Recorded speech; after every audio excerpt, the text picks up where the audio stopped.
Inom ng inom. Mamaya na Pag kayo mag-ihi kayo na. Nagpapalpitate daw sila. Umukulo na yung mga tiyan. Hindi kasi baka mag-ihi itong pagsabay-sabay.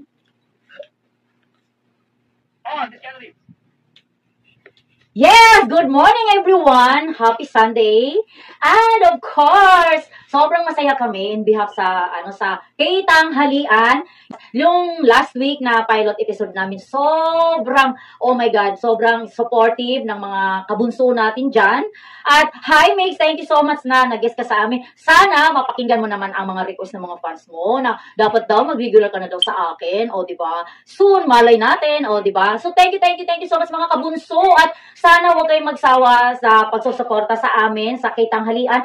At least, every tanghali is nagbigay kami sa inyo ng kasiyahan. O, diba? Nasamahan nyo ako na itawid natin itong 1 oras na show. Well, ano ba yung ano natin? Basta maganda ang topic natin ngayon. At, oh my God, ang guest ko ngayon, oh my God, sana ma-break namin yung record ni Bunso Mix. Pero anyway, basta andyan lang yung mga kabunso natin. Kaya natin yan. Oo. So, sa mundong ginagalawan natin, syempre may mga pangyayari tayo na hindi natin inaasahan na bigla-bigla na lang mangyayari. So, sa buhay ng social media, so mayroong mga issues, may mga trending topics, may mga personalidad, may mga celebrity, na every week na may mga updates tayo sa buhay-buhay ng ibang tao or sikat man or mga ordinary tao. So, ano natin, siguro mag-recap tayo sa mga nangyayari ngayon sa social media. So, uunahin natin, siyempre ang lola mo bulag, diba? So, yung mga issues natin, hindi naman natin sila fully na pag-uusapan talaga. Pero at least, magiging aware tayo yung may mga ibang tao na hindi naman mahilig sa social media, mga chismis, mga marites dyan, mainit pa rin yung pinag-uusapan sa social media, yung mga hiwalayan. So, yun, nandyan pa rin, yung last year, nandyan pa rin, pinag-uusapan pa rin sa social media, at nadagdagan pa.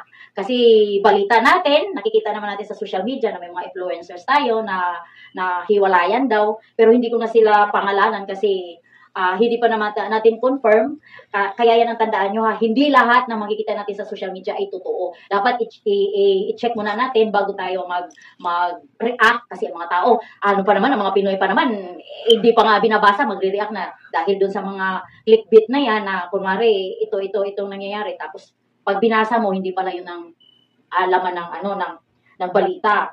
So yung pangalawa natin, yung demandahan, ayun.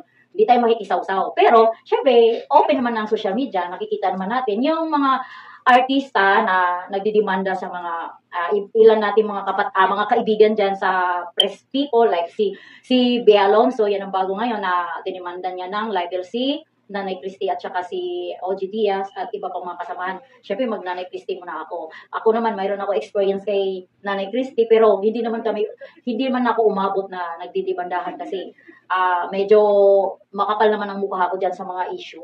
Kaya ko namang panindigan yan. Pero pag medyo below the belt, lalo na pag sinama na yung pamilya mo, ilaban mo ngayon. So, sa karapatan ng bawat isa yon na hanapin nila yung dangal kung medyo naapakan na yung pagkatao nila. So, update na tayo kung anong mangyayari. Kasi, ang nabalitaan natin, ang nagdidemanda kay Nay Christie, si parents ni Sara Labate, then si Bea Alonzo, at ngayon naman daw si Sharon Cuneta. So, anyway, ganun talaga ang mangyayari. Yan ang mga bagay-bagay na hindi natin control. Oo. So, ang pangatlo naman natin, ayun, ang mainit na usapin sa Senado. Lalong hindi tayo makikialam dyan, ha? Kasi, politics yan. Pero napapanood pa rin natin yan sa mga news. So, medyo, antabayanan natin kung mag-prosper ba yan ang investigasyon nila. And then, yung pang-apat is, syempre, makalimutan pa ba natin na walang katapusang diwata. Diwata ng para si diwata na ata yung tao sa Pilipinas. Lahat na lang ng tao, puro diwata. News feed mo, puro diwata na lang. Kailan kayo magiging agta si diwata? Oo. Tapos, yung isa pa yan, yung bago ngayon, yung kay Wamos na piliin mo ang Pilipinas. Ayun, yun na naman, ang bago na naman na trending na naman sa social media. So, kanya-kanya kanyang style. Oh. Yan ang syempre, mga buhay natin is nasa sokmed na tayo ngayon. Dapat updated din tayo lagi. So, ang pinaka inaabangan ng lahat na magkakaroon tayo ng bagong idolo inaabangan natin kung sino ang makakapasok sa bahay namin dati. O, di ba? Bahay namin dati. Ang bahay ni Kuya! Yes! Yung PBB edition, yes! So, syempre, relate ako dyan kasi galing ako doon. So, yan naman ang laman na naman ng news feeds natin na may mga ongoing yung audition ng Pinoy Big Brother. So, alam ko excited na tayong lahat malaman ko sino yung makakapasok. And of course, mas excited ang mga batang nag-audition doon. Oo. So, well, ang topic natin ngayon is about PBB. Oo, kasi relate yan sa mga guest natin ngayon. Ano yung mayroon sa'yo na wala sa iba? O ikaw, RM. Pa-isa-isa na to, hindi to sagot lahat ha. Anong mayroon sa'yo na wala sa iba? Siguro yung the way na being observant sa mangyayari ko at dahil po sa mga na-observe, I can adapt po sa mga kailangan kung pagbabago hihingi. Like, pare, nakahanda po ako ng sayo ko. Tapos like, nakita ko na ginagawa po ako ng something different, like, in-acting po. So, okay, iis po ako ng something na scenario na, makakapag-acting ako na maayos. So, maganda yun, dapat sila mauna. Kasi, kailangan mo silang i-level up yung sayo. Ay, kapag i-adopt. Hindi kasi, parang, ano yung mayroon sa'yo na wala sa iba? So, mayroon ka, alam mo na mayroon ka, na, wala to, ako, mayroon ganito. So, dapat ganun. Yung mayroon kang baon, yung kunwari, alamin nyo kung ano yung mayroon ka na wala sila. Kasi yun ang asset mo. Yun ang panglaban mo, lagi, every time na So, tama din yung sabi mo, kung may mauna sa'yo, hihigitan mo siya. Oo. So, kaya sabi ko, pasalamat ka na ikaw yung pangalawa kasi kung ikaw mauna, di ba at least makapag-adjust ka. Yeah. Oo. Tama yun kasi, like ako, artista ako, mayroon kaming mauna na tatawagin. Kailangan, kung gaano siya kasaya, kasi lalo na komedyante, hirap talaga kami na magpatawa kami ng tao. May nauna sa akin, yun, riot na. Ngayon, mamumblema ako, paano ko siya sundan na hihigitan ko pa? So, tama naman yun. Tama naman yun. Siguro pag ako naman po yung nauna, like, ibigay mo na best mo. like yung pinakakaya ko. Yes. Like, especially naman po na, nagpa-practice naman po palagi. So, itong hindi ko na itatanong to. Kasi itatanong ko sana, sige nga. So, ikaw, JP, di ba ang mga contest is saan ba galing? Sa mga contest, di ba, pagalingan yon. So, sa tingin mo, mabait ka. Sabihin na naman ng iba na kasama mo na, mabait din naman ako. O nagdadasal ka, nagdadasal din siya. So, bakit mayroon talagang, sana intindihin nyo, bakit mayroong natatalo at may nananalo? So, para sa akin po, siguro sa timing din ng Diyos. Kasi lahat tayo may sarili-sariling oras para manalo. In God's right timing, ika nga nila. Ay, parang anak ko talaga nagmana sa akin. Oo. Tama yun. Kayo mga nanonood dyan, huwag kayong bitter. Ang mga contest is, lahat kayo prepared. Lahat kayo magaling. Lahat kayo nagdadasal. Pero mayroon talagang, nilalaan si Lord para sa inyo. Tama yung sagot ni JP na hindi tayo sabay-sabay. O, diba? Mayroon talagang, it's your time. Oo. So, si EJ naman. EJ, galingan mo ha. Paano mo ubusin yung 1 milyon sa isang araw? Sa akin, hindi ko mauubos yun ng isang araw. Isang araw lang ha, ayaw mo pa. Kung uubusin ko yun ng isang araw lang na, gagawin ko sa tama yung Paano nga? Anong tama at mali? Itutulong ko sa mga taong nangangailangan, sa mga matatanda, yun, para may purpose ba yung pera na 1 milyon. Hindi lang yung para sa'yo. Uy, depende. Depende yan. Paano kung wala ka na talaga 1 milyon na pera mo, tapos ipamimigay mo pa? Ay, nako. Sa akin, hindi rin naman ako masyadong mana sa pera. Ay, masarap jowahin ito. Kasi diba, kasi pamimigay palo kung may bakla ka na nalilito. Kasi yung pera, panandalian lang na sa iyo. Pero yung pag nakakagawa ka ng kabutihan. Kumbaga, nag-iipon ka ng sa taas . Mga magagaling pala itong mga alaga ng Dream Big Production. Kasi, tinan mo, ibigay mo na sa Dream Big kasi wala tayong pang dito pa sweldo. Wala tayong sahod dito, ibigay mo sa amin yan. O sige, sino ba yung si Ron naman, saan ka naaawa? Sa matandang pulubi o sa batang pulubi? Matandang pulubi or batang pulubi? Siguro matandang pulubi. No, bakit?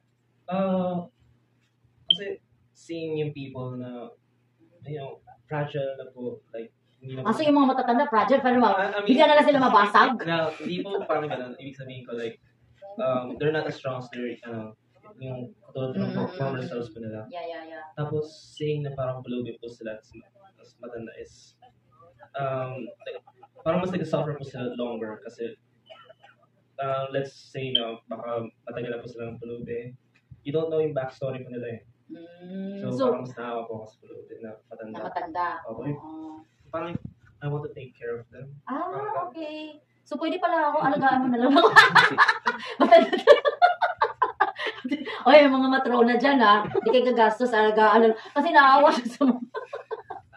So, anyway, in short, ang mga matatanda kasi, parang na sila parang sobrang overwork na sila. Marami na silang napagdaanan sa mundo. So, kunti na lang yung buhay nila sa mundo. So, nakakaawa na parang nakukuba na sila sa kakatrabaho. Tapos, sa ending is, pulubi pa rin sila. Hindi mo masabi ano pinagdadaanan nila. Pero tama naman, ako din, sa matanda din ako Kasi, parang wala na silang lakas. Pag bata kasi, ang lakas pa nila mataas pa yung immune system nila, mataas pa yung energy nila. May time pa sila na makapag-survive.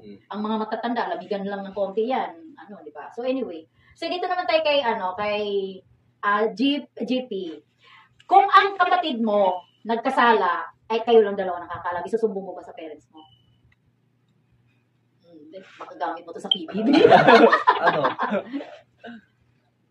Depende din po Depende. Bahala ka dyan. Siguro depende kung malala na yung kasalanan niya. Kunyari, nakapatay gano'n. Ay, agad. Pati hindi pa pwedeng muna, pagsuntukan muna. Parang gano'n. Yung, alam niyo yung kung sobrang lala na nung kasalanan niya siguro. So ikaw yung uring kapatid na iintindihin mo muna. Kasi kung isumbong mo agad sa parents, malamang palo or sasabunin sa bahay yon. So hindi mo rin siya kaya tingnan na napagalitan dahil sinumbong mo. So siguro kakausapin mo na lang siya na kung kababata mas bata sa iyo, i-guide mo na lang din. Kasi yun naman pala yung mas mas maaawa ka pa kaysa pagalitan ng parents. Yung mga tanong ko magagamit niyo yan sa loob ng bahay ni Kuya. Kasi si Kuya magaling yan sa pipigain kayo niyan. Nga, kagulat na kayo. Lalo na mga task, ay naku, umanda kayo. So, kay AJ naman, kung end of the world, sino gusto mong makasama sa piling mo? Katabi Pamilya ko siyempre. Pamilya ko yung gusto kong makasama sa huling buhay ko. Seryoso, si AJ na, para malalim to na, mas malalim to kay, JP, oo. So, ito naman si RM. Lulubog ang barko, like Titanic, yan example. Isa lang ang pwede mong iligtas. Sino at bakit? Yung kasama ko po, of course. Sino? Let's say, future girlfriend or something. Okay. Yung, syempre yung priority po ng human person po is, yung iligtas po yung something that you care about po. Pero pag, let's say, wala po akong kasama pong ganun. Kung kumari, ikaw na mag-isa? Ako mag-isa. Siguro yung person po na sa tingin ko na makakatulong po sa survival ko po. Siguro, like a captain. So ang captain, last na tatalon. Hindi yan pwedeng maunang tumalon. Kasi makakasuhan siya. Or Kasi yung mga crew member dun sa... Mga crew members? Late na rin yun sila. Pag passenger ship, totoo yun. Pag mga crew at mga sila yung una, late na, paunahin mo yung mga passengers. Tatalon. So kung ikaw lang mag-isa, mamimili ka na lang sa kung sino yung dapat tulungan, gano'n. Because yung sino po yung guy na sa tingin ko po, tataas yung probability. Babae, lalaki? Anyone po. Basta yung tataas pa yung probability ka makasurvive ka rin. So good idea. Parang inisip mo, give and take kayo. Na matulungan mo siya, tulungan ka rin niya. Parang gano'n. So teamwork kayo na ako, magsusurvive ako pag ito yung ililigtas ko rin kasi feeling ko kami. Magsurvive kami dalawa. Okay. Parang dito mo siya nag-excel. Okay. Pero parang malalaman yung emergency yun. Siguro teasing ko lang po. Hindi, emergency na tataob na Hindi, I mean, nakakuha sa mga damit po. So, i-judge po. i-judge mo siya sa physical, ganon. Or the way... Tapos, the way they handle yung stress po habang nilulubog. Okay. So, sa tingin ko, wala namang relax doon. Pero ibig sabihin ko, meron. Oo. So, anyway, sige man, 21 years old, 18 at saka 21. Sige. So, ikaw naman, JP, balik tayo kay JP. Totoo ba ang alien? Wala ka ba? Para sa akin, siguro theory lang po siguro yung mga alien. Kasi wala naman ata pang nakakita ng alien dito sa... So sa tingin mo lang yan, na hindi ka naniniwala? Hindi po. So si Ari parang gusto niyang parang bet niya yung gusto ko po ito eh. May request ako. Sige, ano sa tingin mo? Kung nabalitaan niyo po, meron pong US Congress po nangyari. Tapos po merong lawyer, meron pong Secret Service po nagbigay po ng files na nagpapatuloy po na meron po silang files about aliens. Tapos although pinalita po siya sa US po na balita. So ngayon nagtataka po yung US Congress kung totoo yung aliens is bakit ngayon lang nilabas. At magagamit rin po yung logic po na walang alien is naisip niya lang po yung Fermi paradox po, which is imagine po yung Earth. Okay. Tapos yung ibang planeta po. Siguro in short, kasi hindi naman tayo 2 hours, di ba? Dito. Siguro ikaw, kasi mahilig ka na mag-research. So, hindi lahat ng tao is kagaya mo na mahilig mag-research. Siguro, para sa'yo, pananaw mo, is dahil naniniwala ka doon sa nabasa mo. Hindi ba? Yun po, isa lang po yung factor. Oo. Tapos, dahil po, throughout all the universe po, na super expanded, nag-expand palagi. Tapos, yun nga ibig ko sabihin. Ibig sabihin ko po, tayo lang ba? Out of all the universe? I mean, na may, sa'yo yun. Yes. Hindi mo pwedeng sabihin kay JP na, huy, totoo ang alien, kasi ganito, ganon. What I mean, sa pananaw mo lang yun, dahil mahilig ka mag-research. So, nabasa mo siya, so naniwala ka sa nabasa mo. Hindi, sorry. Hindi ko ata naiintindihan yung, sorry. Ibig sabihin ko po, mahirap kasi siyang i-prove kasi hindi tayo lahat, wala tayo doon. Sorry. Wala tayong concerts. Hindi po yung ibig sabihin ko. Meaning ko po yung, di ba, lang po yun, bali evidence lang po yun. Pero yung paniniwala ko mo, ay, totoo hindi? Totoo po. Pero dahil po sa paniniwala, sa buong universe po, imposible naman po na tayo lang yung nabuong life organism. Sorry po, medyo naging rude. Hindi naman rude. Lang, kasi oras tumatakbo. So ikaw EJ, ano image ang gusto mong i-project sa showbiz? Paano? Hindi, ganyan anong image gusto mo ba magiging action star, gusto mo ba mag-love team, gusto mo ba sexy or sa akin kontrabida, bida, ganon. Kung saan po ako pwede, pero mas sa akin kasi saan ka komportable? Action. Action kasi karatista yes, ka, di ba? So action parang Jerry Crabal, mga ganun. Di ba? So at least, baka may iba pa kayong pasalamatan, may mga sponsors pa kayo bago tayo mag-end. Mag-hi, huwag kayong mga kalimutan, mag-hi kay Big Brother, Ayun, sinong si RM? O sige, may pasalamatan ka sa mga... Una po, thank you po sa pag-guest ko sa amin dito. You're welcome. Anytime. Tapos po, sa family ko po na sumusuporta sa akin, friends ko po such as si Crystal, Jen, thank you. At yung mga managers such as si... Sino manager mo? Nasa harap. Kring, sila Tito Dek, Mamu, thank you sa support sa akin sa part na ito. And I hope po na makapasok ako kuya sa TV. Yes! So si AJ, umayos ka. Ganyan ka magalang-ganon ang mo dyan. Katista ka talaga. Binabati ko yung family ko, pinsan, yung mga kaibigan ko. At salamat sa bumubuo ng Dream League. Yes! Maraming salamat. Thank you. Yung Big Brother natin. Medyo marami akong shoutout. Ay, dali. May kudigo. Artista na talaga may kudigo. So, maraming salamat kay Miss K. Thank you. Welcome. Dream Big Studio, maraming salamat din po.